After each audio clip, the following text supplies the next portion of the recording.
Hello, this is Janos. This is Real World Audio, and it is a big day because finally we have arrived to me really talking about my system. This grand tour of my system has been going off on forever and ever. I had already about 5 or so episodes. Even I lost control of the count, and so far I only talked about the electricity and room acoustics, and nothing about the real stuff, right?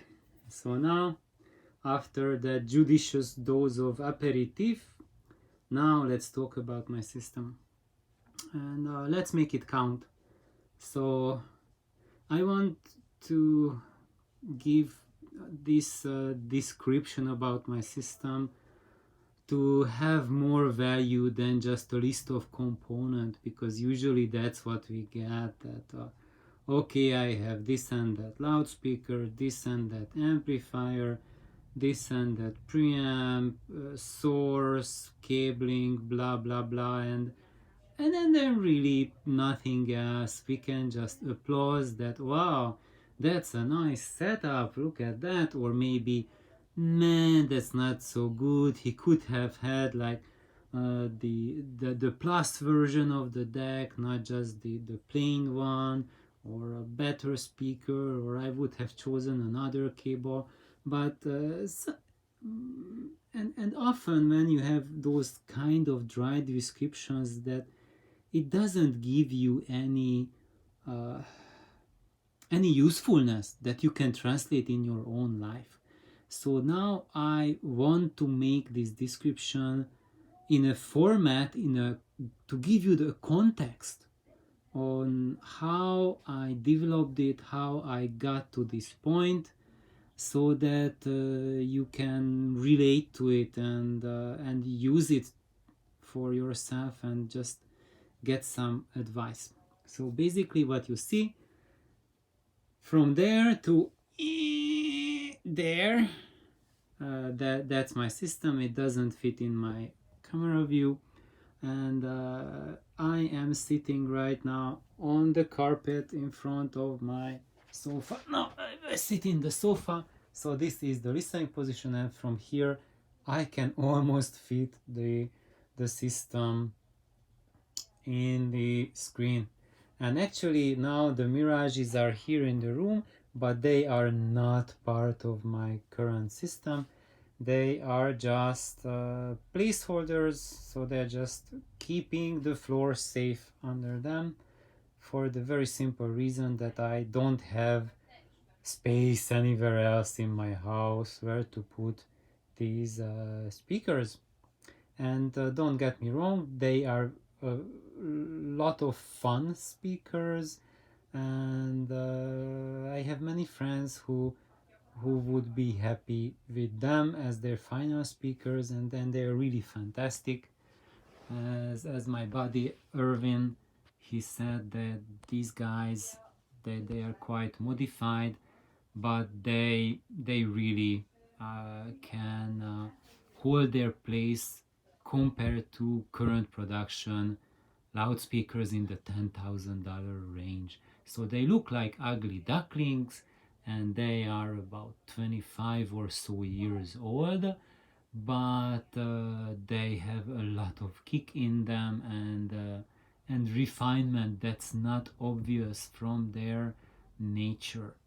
And here comes my first lesson from my system, is that I am not going for any beauty prizes.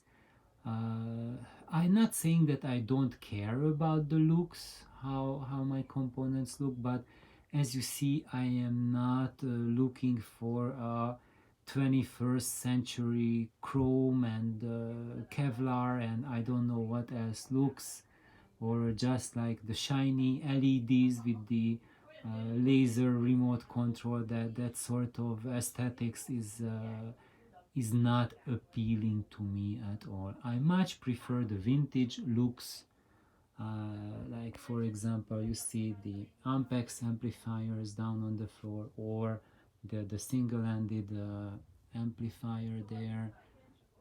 or the long tone arm, but all of those have really functionality to them.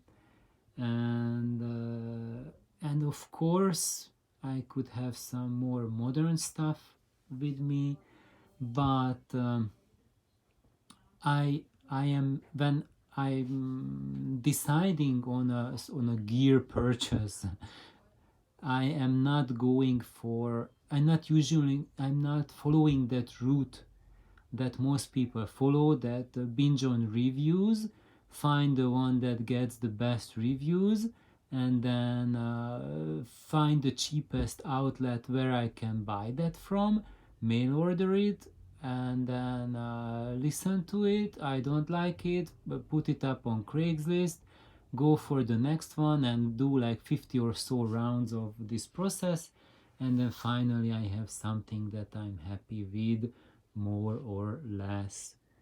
What I'm doing is very, very different. Everything you see here, I've got them after I heard them already. And when I hear something and I like it, then I get it.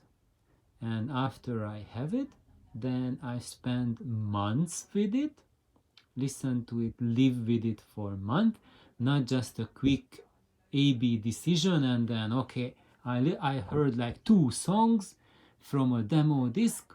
Maybe it's someone else's demo disc. Maybe 2 of my favorite songs. They sound great, but that doesn't tell you anything really on how you can live with it, how it will pay your hundreds or thousands of favorite music.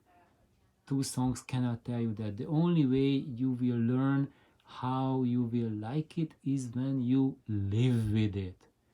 And when you live with it, then you learn how it reacts to. I need to let in the cat. Kintaro is outside and he's coming inside. Kintaro, come in, Kintaro. Okay, look, he's coming in. There we have Mr. Meister. Oh, look, nice. So basically, you need to spend months with your stereo gear, with your new purchase, with your new friend, your new baby, and what is he doing? So you need to spend several months to realize, to form an idea of its potential, because depending on the line AC, how's the electricity in your neighborhood, how's your background noise, how's your room acoustics, how's your mood, how do you like it? Maybe it's something great sounding, but you are not in the mood for that type of sound, and then it won't work for you. And so you need to live with your choices with several months, and then that's the time when you can really tell whether you like it or not. So that's how I started with things, and as it turned out, my initial impressions were always very decisive, very, very potent. And for example, what you see there, that's my Micromega CD player.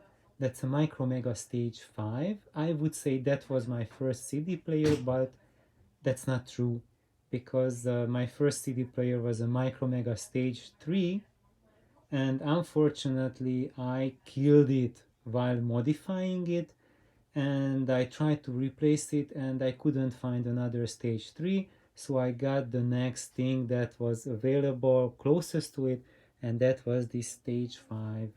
And this Stage 5 is a 25-year-old CD player, and in a way it's been my first CD player almost, or I would say it's continuous with my first CD player. I did not skip to a different technology, to a different company, different model. It's the same thing, and I've been modifying it, making changes to it, and and those changes have been, I would say, tremendous.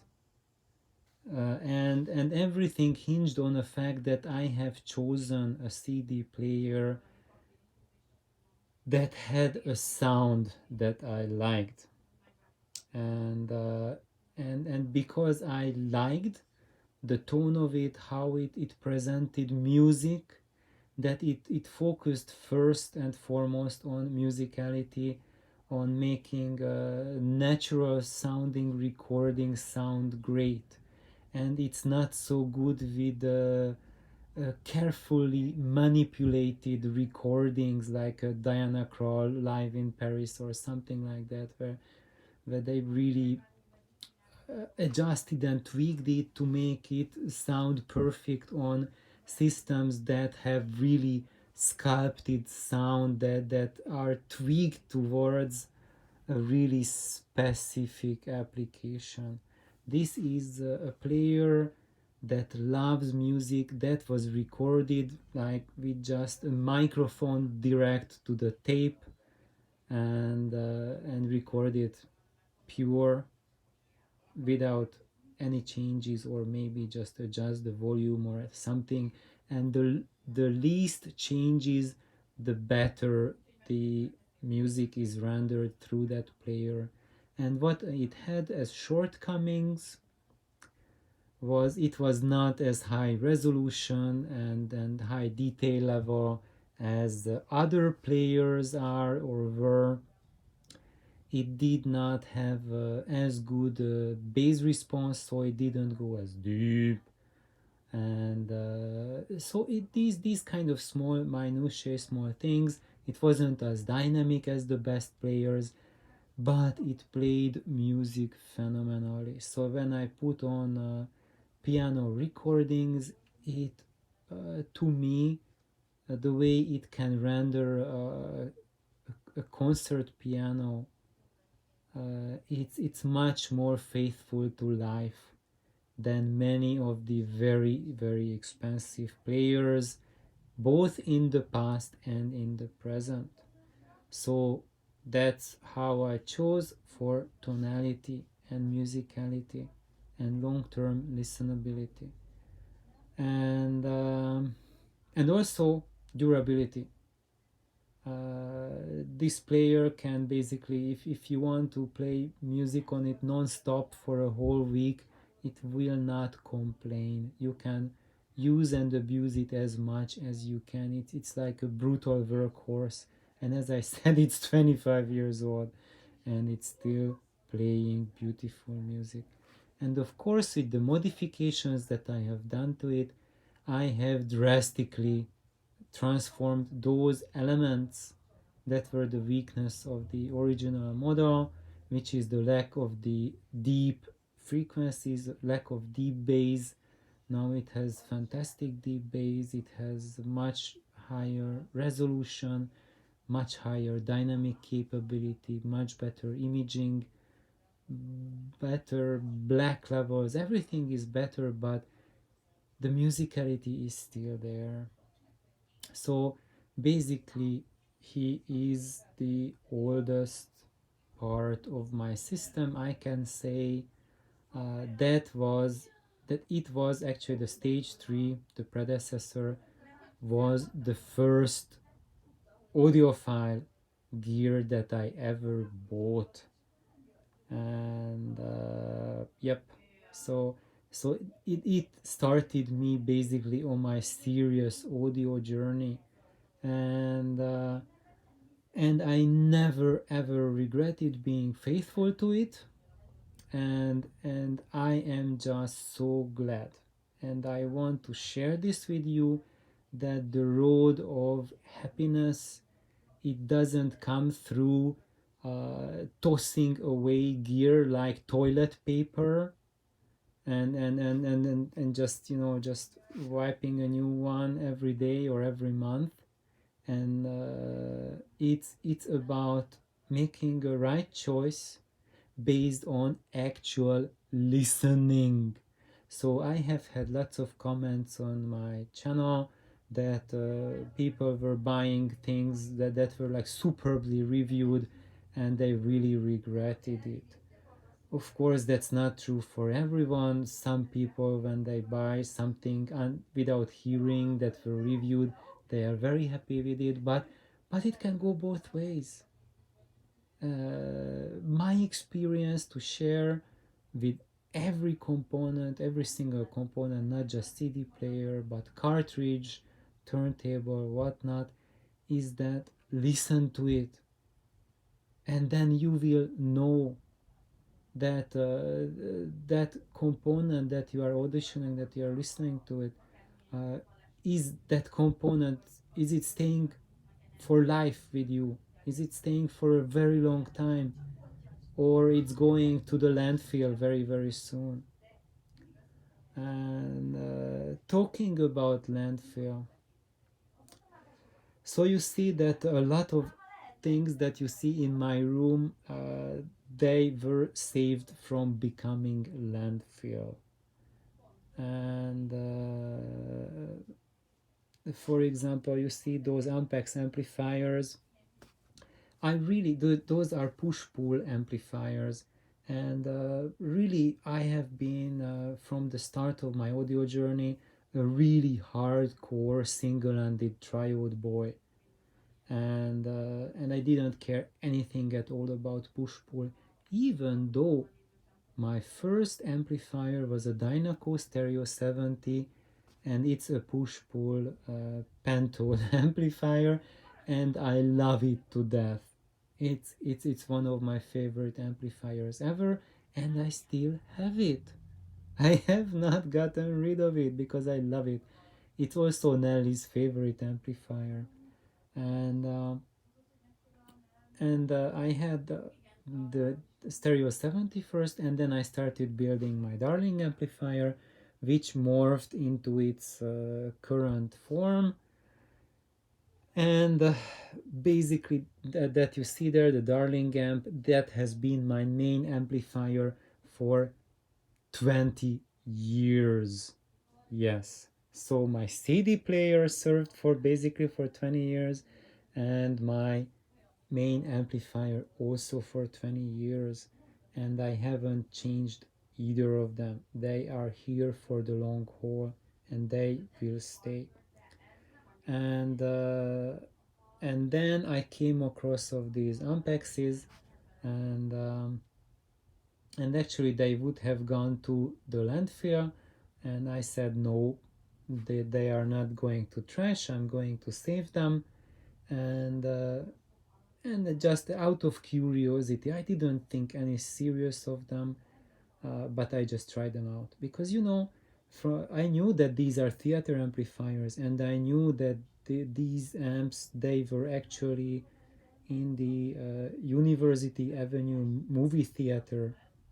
That was the UH's movie theater in Honolulu, and when they tore down that theater, everything from there was going to go to the landfill, and these amps were saved from that fate.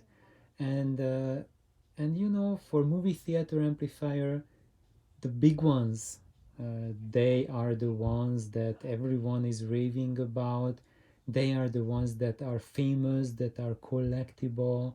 Especially in Japan, people are spending outrageous prices to get those big Altec movie amplifiers uh, in their collections. And but I haven't heard anything about these small babies. So these are the Ampex 6516 monitor amplifiers. So basically they were used in smaller theaters, that before, when they produced the sound for the Hollywood movies, they use these amps in that listening room to check out how the movie will sound in its final version. So they are something really special. So they were the monitoring amplifiers for the movie industry in the Technicolor age. So as historical value, these are something incredibly special. And then you can imagine the sound quality they were developed to if they were used for monitoring gear for movies. So basically, I knew that they're going to be special partially because I have heard them. And I can tell you guys that out of any movie experience in my life, the best sounding theater, the best sound came from that movie theater where these babies were playing. And I, at that time, when I heard them, I didn't know what amplifiers they were using. I was just amazed and I was shocked that a movie theater can have sound that good. That it yeah. So basically, these amplifiers did not disappoint. Ah, you see, there's a party going upstairs. Sorry about the extra noise. So basically, these amps did not disappoint me, and they brought something very refreshing, and that refreshing was that even though they are push-pull amplifiers, but they don't sound like a typical push-pull amplifier at all, and actually in their sound character is so close to the single-ended triode that they are really like brother and sister amplifiers. I was just totally amazed, and it was a paradigm shift that I experienced, that when you have gear, you have amplifiers that are designed properly and built correctly, then they really surpass the limitations, surpass those stereotypes that we put them down, we put them into. And first, I just restored one unit because it needed very thorough restoration to be able to use it in a home setup, because the way they were set up initially, that were in the movie theater, you cannot just plug and play it at home because it has a zero connectability to an audio system, and it had tape level input. So basically you could have used them as a guitar amplifier, like uh, if you create an interface, like adapt your jack, your guitar jack to them, then you could have used the original as directly as a guitar amplifier. Of course, that's not how you could use in a stereo setup, so it needed a lot of mod, and that's how I decided, okay, I'm keeping them. And then I started actually what I did, I restored the other channel as well. So now I had them in stereo. Originally I just tried it out in mono, and then I started playing around with it, modifying it, upgrading it, and I have enough experience basis so I can do modifications in a way to keep the original tonality, to keep the original character, and just improve on those aspects that I want to hear improvement on. So that's the beginning to introduce my system. So basically, talked about the Micro Mega Stage CD player, a little bit about my amplifier, my single-ended amp, although I have not specified what it is and haven't said anything about it except that it's been with me for 20 years, and the Ampexes, which are my relatively new additions. I had them for a very long time, but I did the upgrade and the mod and the rebuild something like 3-4 years ago, about that time. And I have to say that for last word, because now it's like 25 minutes almost, is that the toughest part for me for the audio journey was moving, because during the past 20 plus years I have moved many times, and until I finally settled down here in my home. The previous places were all rentals, I rented, and of course when you rent it's very different, and that was the big limitation, so that I had not that much time and that much room to play around with things. So thank you for bearing with me, and I will continue my system introduction from here tomorrow. Please like and subscribe. Bye bye.